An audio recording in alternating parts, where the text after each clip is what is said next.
i-risk yongaqala i-grand season. Kukho i-pressure and i-players ezintsha ezofika sezi-under pressure isizini iqala ngo-August. I-Kaizer Chiefs ngoku iphele ingaqala i-grand iqala uzosettlisha maybe ngoSeptember. I-team ye-Kaizer Chiefs isenohlangana ngoSeptember, ngo-October kanye ngoNovember, isizini ngezazikhathi iqale ngo-August. Ayikho grand lo way.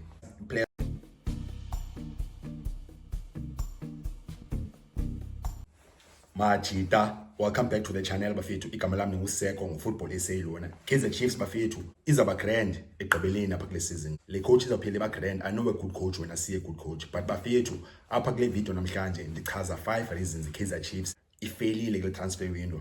Even though Kaizer Chiefs izawuphela iba grand kule season. Xa kuphela le video uzavumelana nami uthi hajonga inyanisile le bare. Kaizer Chiefs so far isigned 2 players. Kuphela le video uzavuma kuba yahamba eSpain. Ngosithetha ngoku bafethu Kaizer Chiefs pre-season camp eSpain with 2 signings. I-pre-season training camp bafethu ibaluleke blind machita. I-season icreatewa pha, iphekwa pha bafethu. Isikakhulu xa kufike i-coach ne-technical team yayo entsha. So 5 reasons Kaizer Chiefs ifailile ki-transfer window. Reason number 1, Kaizer Chiefs, Kaizer Motaung Junior, sporting director, khange agqibe i-transfer business before i-pre-season iqale. Khange agqibe i-transfer business before i-pre-season training iqale. Ayikho grand lo way. I-transfer window is not just about signing players bafethu, but it's about usayina i-players before day 1 training. Usayina i-players zifike zibe available before day 1 of pre-season training. I-Kaizer Chiefs obviously izawusayina 3 or 4 more players, but ngoku kukho 2 qha, but ngoku kukho ezimbini qha and seseku-mid July ngoku. Njani Joe? La majita azofika zi-signings bafethu azofika i-squad sesefront sona sesiqalile ufunda i-system entsha. Ngoku kufanele bagijime from emva ngoku. Lo way ayikho grand iphazamisa i-preparation for i-coach. Talking about i-coach, reason number 2 Kaizer Chiefs ifailile ku-transfer window is ucoach ngoku umsebenzi wakhe uzoba nzima. Zonke i-coaches bafethu worldwide zidinga as much time as possible with all the squad players available. uDa Cruz apha kule team kwesi squad introduce i-ideas zakhe, i-system yakhe, i-philosophy yakhe. So zonke i-players funeke zibe khona, especially if uzothetha nge-big signings. Lo way ayisoze ibe lula ke ngoku xa i-players, i-big signings, i-quality players zifika in the middle of i-pre-season camp, in the middle of i-pre-season training.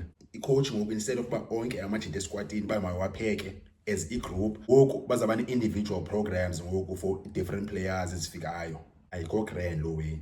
I-coach, i-technical team izawuzuza isikhathi ebebesonosebenzisa kwezinye izinto ezibalulekileyo ezonceda i-team. And August seyilapha isizini izoqala ne-MTN 8 high pressure games. Kaizer Chiefs mosman idlala ne-Golden Arrows must first game i-MTN 8 quarterfinals. It's expected iwine la match and then semi-final ungadibana ne-Orlando Pirates okanye iMamelodi Sundowns. Ngezazikhathi preparation yakho ayikavayi grand. Into enjalo ingakhosta i-Kaizer Chiefs i-MTN 8 title. Reason number 3 bafethu Kaizer Motaung Junior, Kaizer Chiefs iyafeyila kule transfer window. Uye wathembisa but khangaze nazo. Uye wathembisa kakhulu but khangaze nazo. Kaizer Chiefs bafethu kudala isitsho ba no, we're going to strengthen in the transfer window. We're rebuilding the squad. We bring in some quality. Kaizer Chiefs supporters zizalinda. Kaizer Chiefs supporters zahlala zalinda. Kaizer Chiefs supporters zahlala zalinda. So far mid-July Kaizer Chiefs seyisane players ezi-2 qha. Ngezazikhathi kudala kabukhona reports Kaizer Chiefs linked with equality players, but ngoku azikafiki izo quality players, i-signings azikenzeki. Kaizer Chiefs supporters elkedag bafethu zingena ezifonini zikhangela i-announcements, zikhangela i-signings, kodwa lutho jo. Meanwhile i-rivals ezifana ne-Orlando Pirates ne-Sundowns announce i-quality players. Lo way ayikho grand, i-fans azigcwali ngalo way. The more hours zivayo every day, the more i-fans zingajabuli. The more i-fans zingajabuli, zicaphuka, zifeel disappointed. Reason number 4 Kaizer Chiefs ayipasanga kule transfer window bafethu, i-squad si-incomplete ngoku. Kaizer Chiefs so far release about 4 players mosman. Then ngise ukho i-3 bafethu i-key players ethiwa nazo ziyahamba and aziyanga eSpain. uClaude Lilebo akayanga eSpain uthiwa uyahamba. uGaston Serino uthiwa uyahamba akayanga eSpain. uAshley Dupree uthiwa uyahamba, uShekile Mzansi akayanga eSpain. Intoni igama lalento sisquad sitesa. What if oyi-1 u2 lamajita phele ngahambi? Utheni uKaizer Motaung Junior i-Kaizer Chiefs ezinto akhangazenze before uJuly? Wesinayo lo muntu ingathi uthiwa useSpain bafethu. Ubani wenza izwi apha eMzansi? Usebenza njani jo? Ucoach Fernando ngoku une-squad esi-incomplete and akadeserve lo way. Kaizer Chiefs ibhizi yajikeleza ngokuzama ukwenza i-signings. Mid-July. So ithi le week sele coach ke ngoku ingasipana nesquad esi-different by the time kufika next week or next week Kaizer Chiefs xa ibuyile eMzantsi. Isquad sabe singasafani. Majida wenzani umfana ngoku phela kubakho igroup eziyi-2 ngosesquadini ngoku. And Kaizer suppose ba ufundile from previous seasons bafethu. Yenzeke into enjena mos last season Kaizer Chiefs yaye Netherlands pre-season without players ezintsha. Now the season before that eTurkey 10 Kaizer ngakhange afunde lessons from Lowe andiyazi Majida. Ngelishwa bafethu i-rival Kaizer Chiefs bafethu efana ne-Orlando Pirates seyisayine ngapi 5 or 6 players already 7 and ivaye nazo Friday yanazo Spain. Kaizer Motaung wenza kanjani me bro? Then reason number 5 Kaizer Chiefs ifailile kule transfer window bafethu. Kukho i-risk yongaqala i-grand season. Kukho i-pressure and kuse i-players ezintsha zofika sezi-under pressure isizini iqala ngo-August.